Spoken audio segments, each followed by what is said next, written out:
1978년 한 여성이 무대에서 부른 노래가 있습니다. 이 노래를 들어본 적이 있습니까?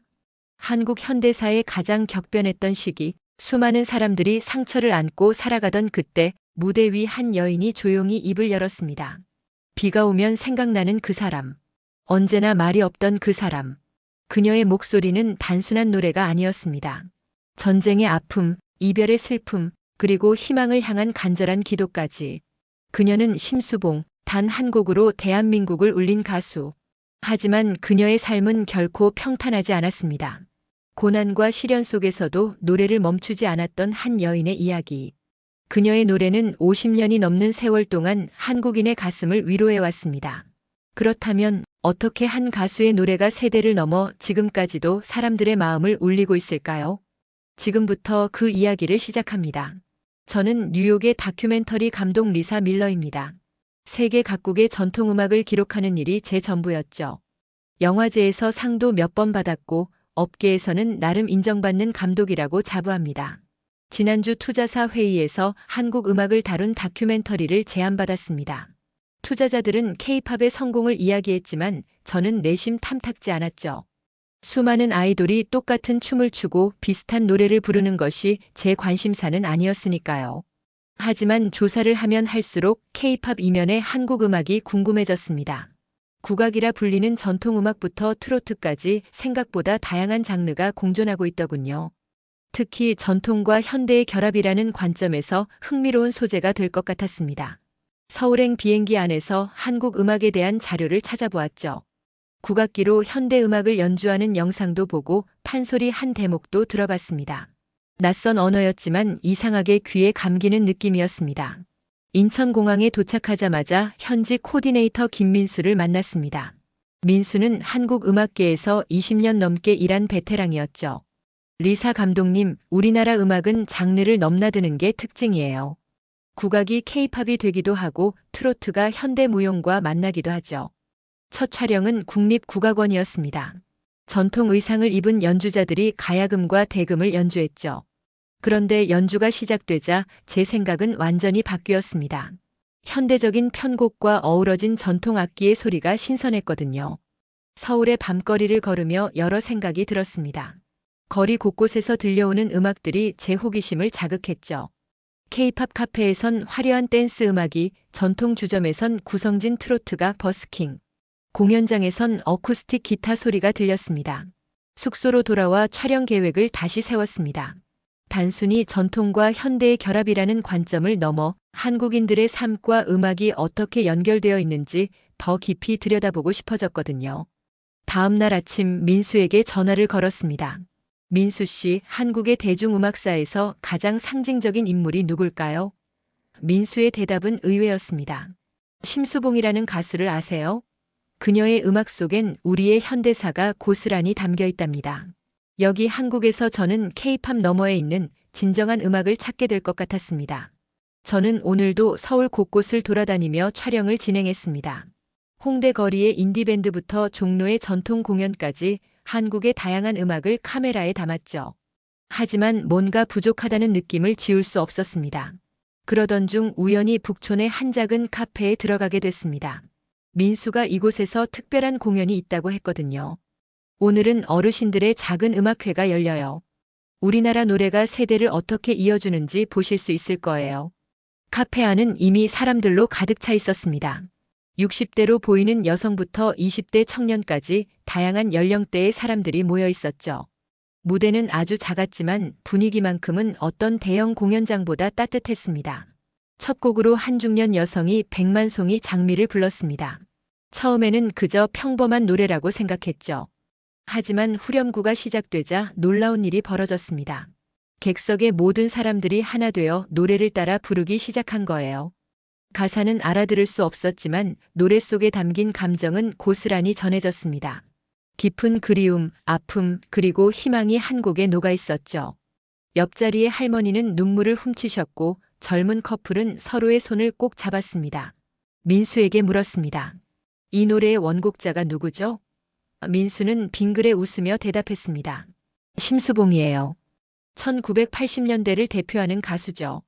그녀의 노래는 단순한 대중가요가 아니라 우리의 삶과 역사를 담고 있어요. 카메라를 들어 공연장의 풍경을 담기 시작했습니다. 할머니의 눈물 젖은 미소, 청년들의 진지한 표정, 모두가 하나 되어 노래하는 순간들을 놓치고 싶지 않았죠. 이것이야말로 제가 찾던 진정한 음악의 모습이었으니까요. 다음 곡은 그때 그 사람이었습니다. 이번에는 젊은 여성이 무대에 올랐죠. 그녀가 첫 소절을 부르자 카페 안이 숙연해졌습니다. 마치 모든 사람이 각자의 추억 속으로 빠져드는 것 같았습니다. 민수가 조용히 설명해 주었습니다. 이 노래가 나왔을 때는 우리나라가 많이 힘들 때였어요. 하지만 심수봉의 노래는 사람들에게 위로가 되었죠. 그래서 지금도 많은 사람들이 그녀의 노래를 부르는 거예요. 공연이 끝난 후 저는 오랫동안 카페에 남아 있었습니다. 오늘 본 광경은 분명 특별했습니다. 언어가 달라도 세대가 달라도 음악은 모든 사람의 마음을 하나로 만들 수 있다는 걸 깨달았죠. 호텔로 돌아가는 길 핸드폰으로 심수봉의 노래를 찾아 들었습니다. 낯선 언어였지만 그녀의 목소리에 담긴 진심이 가슴 깊이 전해졌습니다. 제가 찾던 음악이 바로 여기에 있다는 걸 알 수 있었어요. 저는 다음 날 아침부터 심수봉이라는 가수에 대해 조사하기 시작했습니다. 노트북을 펼치고 자료를 찾는 과정이 마치 보물찾기 같았죠. 그녀의 음악 세계는 제가 상상했던 것보다 훨씬 깊고 넓었습니다. 민수에게 자료를 더 요청했습니다. 심수봉의 모든 것을 알고 싶어요. 그녀의 노래가 왜 많은 사람들에게 사랑받는지 이해하고 싶습니다. 민수는 오래된 음반과 신문 스크랩, 그리고 몇 권의 책을 가져왔습니다. 이것들이 당신의 질문에 답해줄 거예요. 1978년 심수봉은 MBC 대학가요제에서 그때 그 사람으로 데뷔했다고 합니다. 그런데 놀라운 사실을 알게 됐습니다. 그녀는 데뷔 후 얼마 지나지 않아 방송 출연 금지를 당했다는 거죠. 한국의 정치적 상황과 맞물린 사건이었습니다. 금지곡이라는 게 뭐죠? 민수에게 물었습니다. 민수의 표정이 진지해졌습니다. 당시 우리나라는 군사 정권 시기였어요. 정부 비판적이거나 사회적 메시지가 담긴 노래들은 방송에서 금지됐죠. 심수봉의 노래도 그중 하나였어요. 오래된 흑백 영상을 보며 그녀의 목소리를 들었습니다. 담담하면서도 강인한 음색이 시간을 뛰어넘어 제게 전해졌습니다. 당시 청년들이 그녀의 노래에 열광했다는 사실이 이해됐죠. 그녀의 노래는 단순한 멜로디가 아니라 시대의 아픔을 담고 있었으니까요. 1980년대 그녀는 백만송이 장미로 다시 한번 대중의 사랑을 받았다고 합니다. 이 곡은 표면적으로는 사랑 노래지만 많은 이들은 이 노래에서 당시 한국 사회의 아픔과 희망을 느꼈다고 하더군요. 음악이 이렇게 중층적인 의미를 가질 수 있다는 사실이 놀라웠습니다. 저녁에는 서울대학교 음악학과 교수와 인터뷰를 했습니다. 심수봉의 음악은 한국 대중음악사의 중요한 분기점이었습니다. 그녀는 단순히 노래를 부른 것이 아니라 시대의 고통을 함께 겪으며 대중과 호흡했죠. 교수의 말씀에 깊이 공감했습니다. 다음으로 만난 음악평론가는 흥미로운 이야기를 들려주었습니다. 심수봉의 음악이 특별한 이유는 그녀의 삶 자체가 한국 현대사의 굴곡과 맞닿아 있기 때문입니다. 방송 금지, 복귀, 다시 금지. 이런 과정이 그녀의 음악에 특별한 진정성을 부여했죠.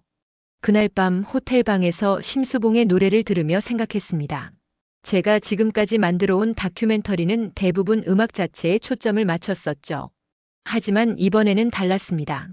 음악을 통해 한 나라의 역사와 사람들의 삶을 보여줄 수 있을 것 같았습니다. 심수봉의 노래는 단순한 멜로디가 아니다.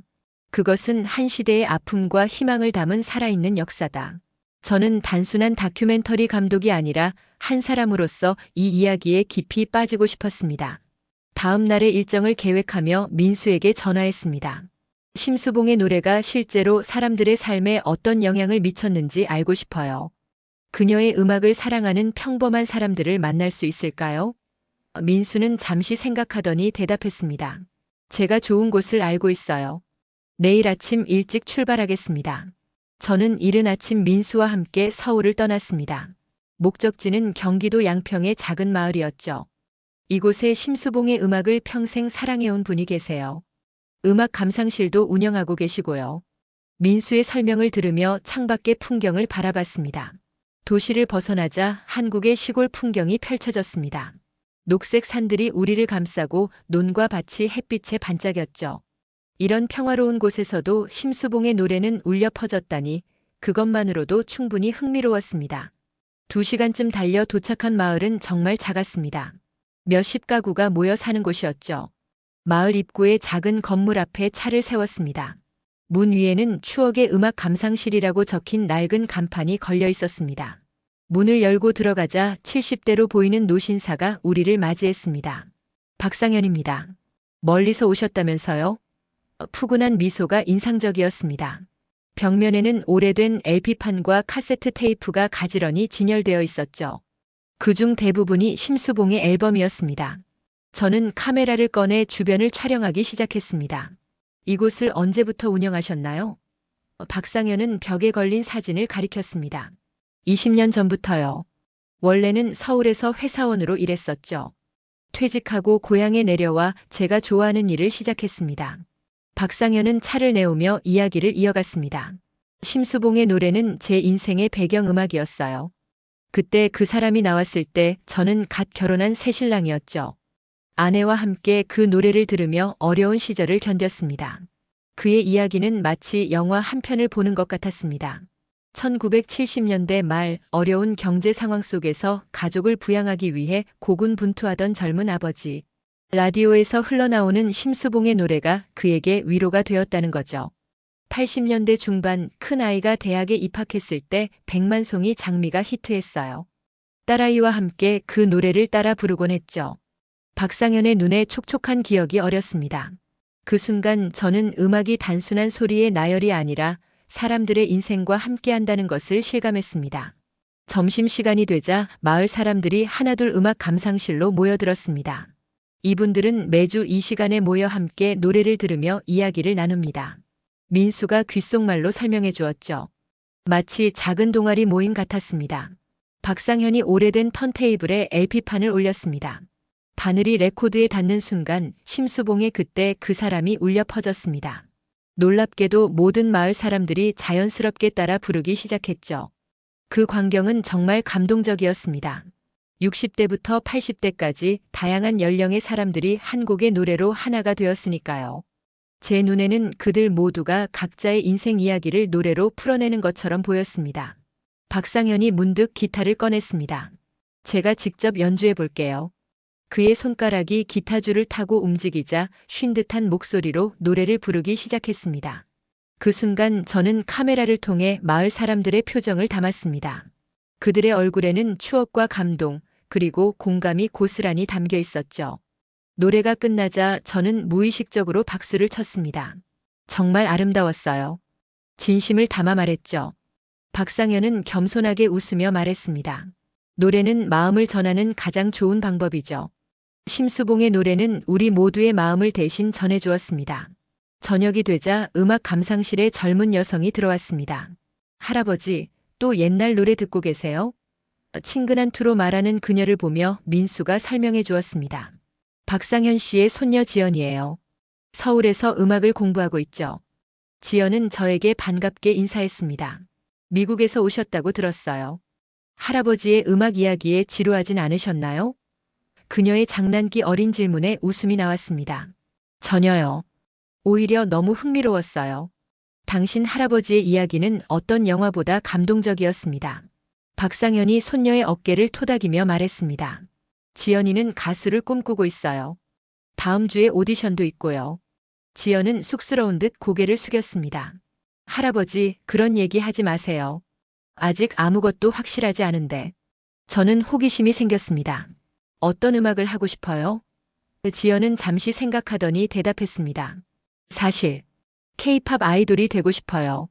하지만 할아버지는 제가 트로트나 발라드처럼 진짜 음악을 했으면 좋겠대요. 그녀의 말에서 세대 간 갈등이 느껴졌습니다. 박상현은 한숨을 쉬었습니다. 요즘 젊은이들 음악은 너무 현란해. 심수봉 선생님처럼 마음을 울리는 노래를 불러야지. 그 말에 지연은 살짝 반박했습니다. 할아버지, 시대가 변했잖아요. 저는 제 방식대로 한국 음악을 이어가고 싶어요. 그 순간 저는 흥미로운 아이디어가 떠올랐습니다. 지연 씨, 혹시 심수봉의 노래를 현대적으로 편곡해 본 적 있나요? 지연은 놀란 표정을 지었습니다. 어머, 어떻게 하셨어요? 몰래 작업하고 있었는데. 지연은 노트북을 꺼내 음악 파일을 재생했습니다. 심수봉의 백만송이 장미를 현대적인 비트와 신시사이저 사운드로 편곡한 곡이었죠. 놀랍게도 원곡의 감성은 그대로 유지하면서도 새로운 느낌을 주는 음악이었습니다. 박상현은 처음엔 미간을 찌푸렸지만 곡이 진행될수록 표정이 풀렸습니다. 이상하게. 나쁘지 않네. 그의 솔직한 반응에 우리 모두 웃음을 터뜨렸습니다. 지연은 할아버지의 손을 꼭 잡았습니다. 결국 같은 마음을 전하는 거예요, 할아버지. 민수가 조용히 제게 말했습니다. 심수봉도 사실은 혁신적인 가수였어요. 그녀는 트로트와 발라드, 팝 스타일을 자유롭게 넘나들었죠. 당시로서는 파격적이었습니다. 그 말을 들으니 심수봉과 지연 사이에 보이지 않는 연결고리가 있는 것 같았습니다. 밤이 깊어가는 동안 우리는 여러 세대의 한국 음악을 들었습니다. 박상현이 좋아하는 60년대 노래부터 지연이 즐겨 듣는 최신 K-팝까지. 서로 다른 스타일이지만 그 안에는 공통된 정서가 흐르고 있었습니다. 지연이 무대에 서는 듯한 자세로 노래를 부르기 시작했습니다. 심수봉의 사랑밖엔 난 몰라였지만 그녀만의 감성으로 재해석한 버전이었죠. 젊은 목소리로 부르는 옛 노래가 신선하면서도 감동적이었습니다. 박상현의 눈시울이 붉어졌습니다. 내 어머니가 대학생 때 자주 부르던 노래야. 순간 방 안의 공기가 숙연해졌습니다. 민수가 작게 속삭였습니다. 지연의 어머니는 5년 전에 돌아가셨어요. 지연은 노래를 마치고 할아버지 곁으로 다가갔습니다. 두 사람이 서로를 바라보는 눈빛에서 음악이 단순한 취미가 아니라 그들을 이어주는 끈이라는 것을 느낄 수 있었습니다. 저는 그 순간을 카메라에 담았습니다. 할아버지, 내일 오디션 곡으로 이걸 부를게요. 제 방식으로요. 지연의 말에 박상현은 잠시 침묵했다가 고개를 끄덕였습니다. 그래, 내 마음을 담아 불러라. 그게 심수봉 선생님이 우리에게 가르쳐준 것이니까. 저는 양평에서의 경험 이후 다큐멘터리의 방향을 완전히 재설정했습니다. 이제 단순히 한국 음악의 형태가 아니라 심수봉의 노래가 여러 세대에게 어떤 의미였는지에 초점을 맞추기로 했죠. 그리고 이야기의 완성을 위해 꼭 필요한 것이 있었습니다. 바로 심수봉의 공연을 직접 보는 것이었습니다. 서울로 돌아온 저는 민수에게 물었습니다. 심수봉의 공연 일정이 있을까요? 민수는 놀란 표정을 지었습니다. 운이 좋으시네요. 다음 주 토요일에 콘서트가 있어요. 하지만 티켓 구하기가 정말 어려울 거예요. 믿기 어려웠습니다. 데뷔한 지 40년이 넘은 가수의 콘서트가 그렇게 인기라니요. 정말요? 그렇게 인기가 많아요? 민수는 고개를 끄덕였습니다. 심수봉의 콘서트는 항상 매진이에요. 10대부터 80대까지 모든 세대가 찾는 공연이니까요. 저는 결심했습니다. 어떻게든 티켓을 구해야겠어요. 이 다큐멘터리의 하이라이트가 될 거예요. 사실 처음에는 심수봉에 대해 그저 호기심이 있었을 뿐이었습니다. 하지만 이제는 그녀의 음악 세계에 완전히 매료되었죠. 다음 날 아침 민수가 티켓 예매 사이트를 보여주었습니다. 오늘 정오에 예매가 시작돼요. 한국에서는 이걸 티켓팅 전쟁이라고 부르죠. 저는 그 말을 가볍게 들었지만 현실은 달랐습니다. 정오가 되자 민수와 저는 각자의 노트북으로 예매 사이트에 접속했습니다. 놀랍게도 접속자가 너무 많아 사이트가 계속 튕겼죠. 이게 바로 한국의 티켓팅 문화예요. 인기 있는 공연은 1분 안에 매진되곤 합니다. 30분간의 사투 끝에 저희는 간신히 티켓 2장을 구할 수 있었습니다. 위치는 좋지 않았지만 그것만으로도 감사했습니다. 박상현 씨와 지연에게도 티켓을 드리고 싶은데 가능할까요? 민수는 고개를 저었습니다. 이미 매진됐어요. 그때 제 휴대폰이 울렸습니다. 지연이었죠. 리사 감독님, 오디션 합격했어요. 그녀의 목소리에서 기쁨이 넘쳐 흘렀습니다. 정말 축하해요. 어떤 노래를 불렀어요? 지연은 자랑스럽게 대답했습니다. 심수봉 선생님의 사랑밖엔 난 몰라요. 제가 편곡한 버전으로요. 이 기쁜 소식에 갑자기 아이디어가 떠올랐습니다. 지연, 혹시 심수봉의 콘서트 다음 주에 있다는 거 알아요? 지연이 흥분된 목소리로 대답했습니다. 네. 할아버지가 정말 가고 싶어 하시는데 티켓 구하기가 너무 어려워요. 저는 결단을 내렸습니다. 제 티켓을 드릴게요. 할아버지와 함께 가세요. 민수가 놀란 표정을 지었지만 저는 확신이 있었습니다. 걱정 마세요. 다른 방법을 찾을게요. 저에게는 이 다큐멘터리가 이제 단순한 작업이 아니었으니까요. 그날 저녁 민수의 도움으로 심수봉의 매니저와 연락이 닿았습니다. 다큐멘터리 감독이라는 신분이 도움이 됐죠. 촬영 허가와 함께 객석 한 자리를 부탁드려도 될까요? 다행히 매니저는 흔쾌히 허락해 주었습니다. 콘서트 전날 박상현과 지연이 서울에 도착했습니다. 두 사람의 얼굴에는 설렘이 가득했죠. 정말 감사합니다, 리사 감독님. 할아버지가 심수봉 선생님 공연을 보는 건 20년 만이에요. 지연의 말에 박상현은 수줍게 웃기만 했습니다. 저는 그들에게 공연장 위치와 티켓을 전달했습니다. 내일 공연장에서 뵐게요. 저는 다큐멘터리 촬영 때문에 객석에는 못 있지만 공연 후에 만나요. 지연은 갑자기 진지한 표정으로 물었습니다. 감독님, 왜 이렇게까지 해주시는 거예요? 순간 저도 제 마음을 정확히 설명할 수 없었습니다. 그저 진심을 말했죠. 여러분의 이야기가 정말 감동적이에요. 그리고 이 공연이 제 인생을 바꿀 수도 있겠다는 생각이 들었어서요. 드디어 콘서트 당일이 되었습니다.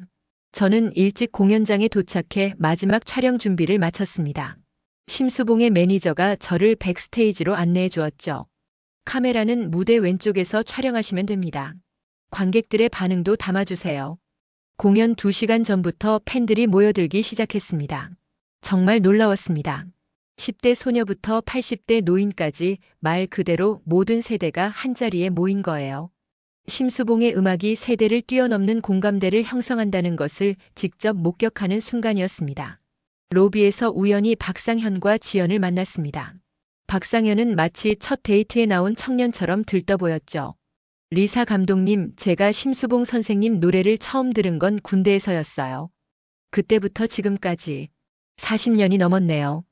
그의 목소리에 감회가 어렸습니다. 공연 시작 30분 전 객석은 이미 사람들로 가득 찼습니다. 카메라를 들고 객석을 둘러보니 참 특별한 광경이었습니다. 서로 다른 세대가 나란히 앉아 이야기를 나누며 기다리는 모습이 마치 하나의 거대한 가족 같았거든요. 드디어 공연이 시작되었습니다.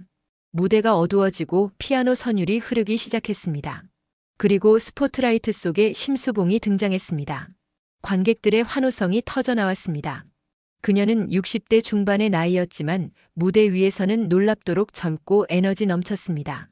첫 곡은 그때 그 사람이었습니다.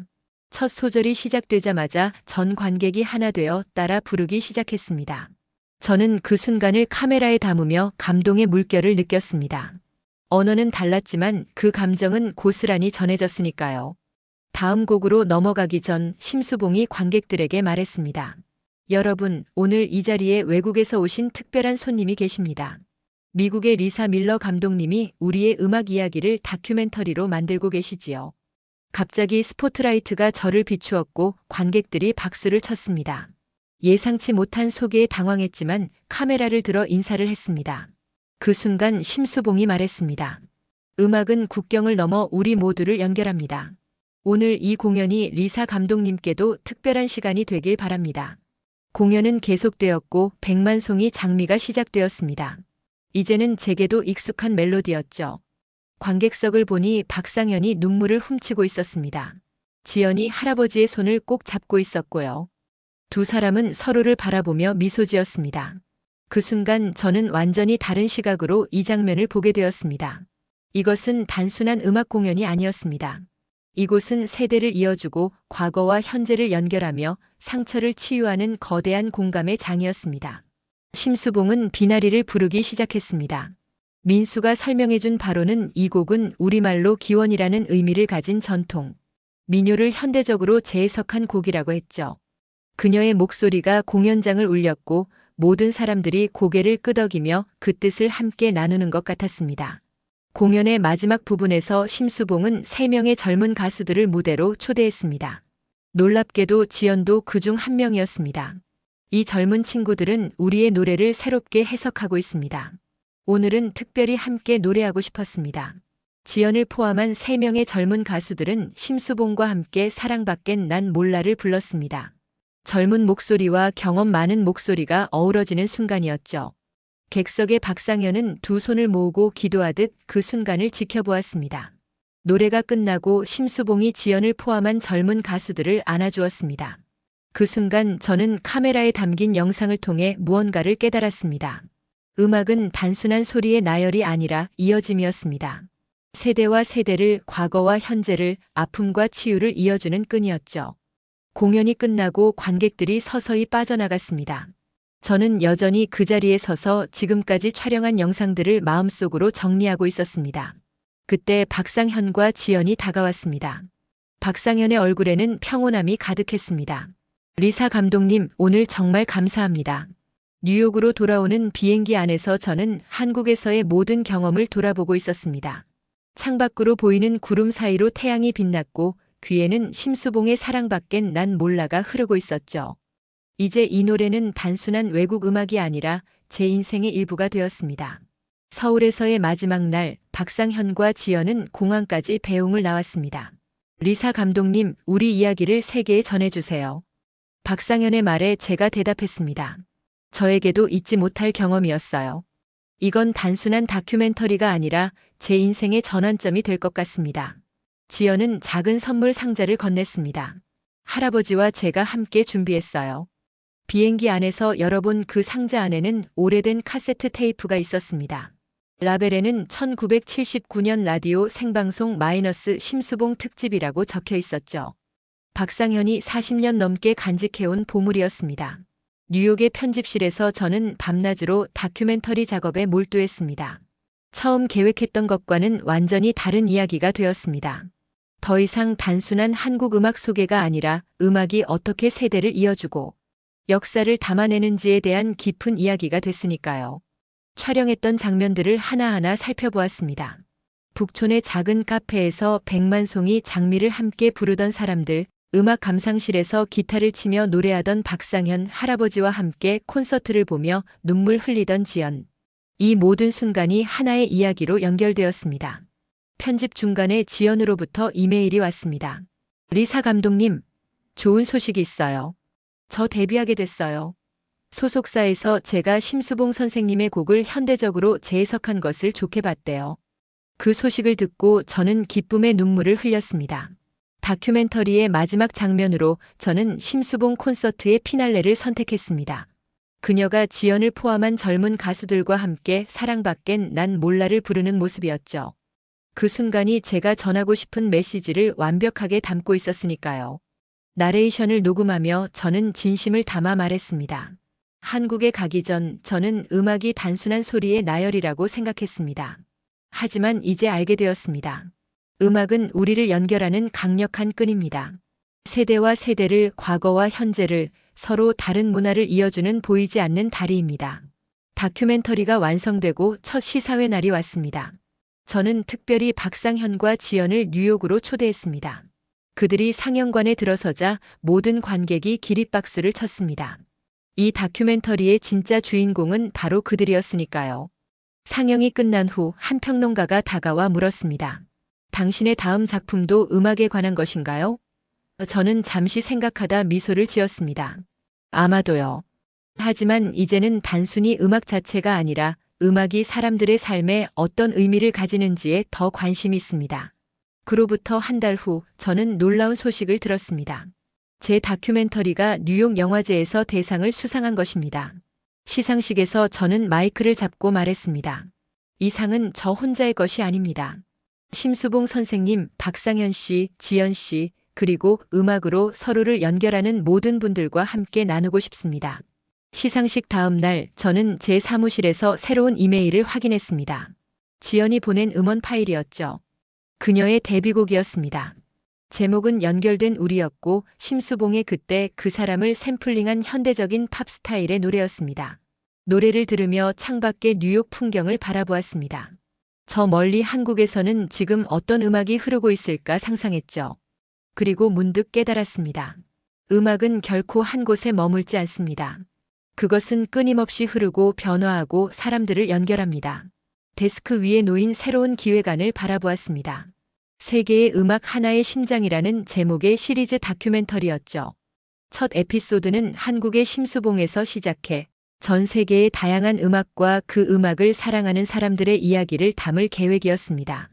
펜을 들고 마지막 문장을 적었습니다. 음악은 단순한 소리가 아니다. 그것은 우리를 하나로 연결하는 눈에 보이지 않는 끈이다.